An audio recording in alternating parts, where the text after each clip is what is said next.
My education in regard to the economy and stocks and the market began around the dinner table, listening to my outspoken and charismatic father complain and argue and discuss the markets all during the 70s. I'm the youngest of five, and we had to be organized at the dinner table early, and Dad would sit down and have his glass of wine and then talk about how bad the economy was in the 70s. It was a 16-year bear market, and it was rough for everyone. And of course, he lived off the market, so it was an extraordinary time.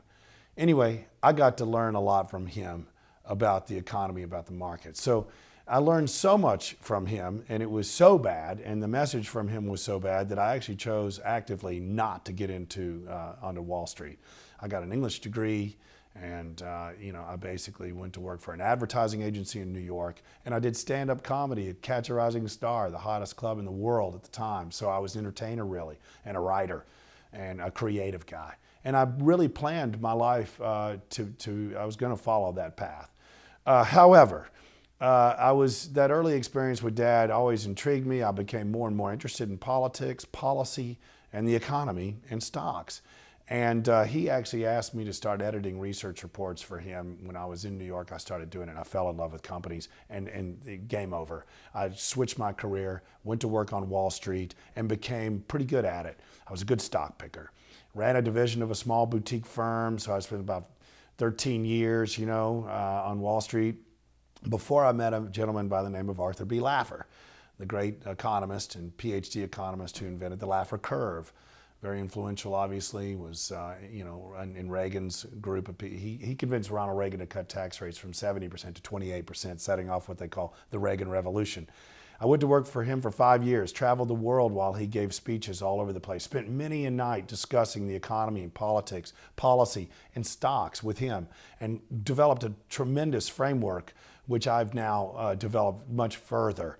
I really look at what do you own and what you don't own when I look at the economic policy. The government is the 800-pound gorilla in every city, state, in every industry, in every country. It defines incentives, positive and negative. And I study government economic policy the way Laffer taught me to try to find stock ideas.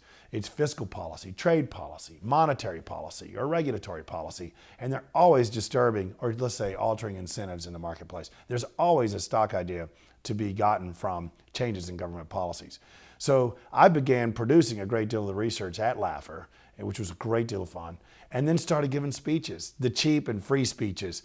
Laffer gets a tidy sum for his talks, and so they needed somebody to just represent the firm for the cheap and free speeches, and that became a practice all its own. So now I travel the country talking to investor conferences and colleges. I'm a guest lecturer at colleges, and I'm able to dumb it down. I'm able to share with these audiences how to analyze government policies, how to understand that people always respond to incentives. And all you have to do as an investor or even a pundit is understand what the incentive structure is of a government policy, and you'll know what the response will be. So now that's what I do. I create research. I got a couple of PhDs that assist me. That informs my speeches. The fact that we have all these papers coming out on all these topics. I'm always got a fresh topic, always got something apropos, and great deal of detail. And so I'm always informed, and so audiences have really responded well to it. I also, harken back to my stand-up comedy days. I could keep them awake by making them laugh every once in a while, keep them honest, the audiences. So again, I got a couple of thriving businesses and travel around and get to spend time with lots of good people out there on the speaker circuit. It's just so much fun. And I credit Dr. Laffer and my dad for informing me with my worldview, which is so usable really, and so I think so rare. So that's what I do, and that's my story, and I'm sticking with it.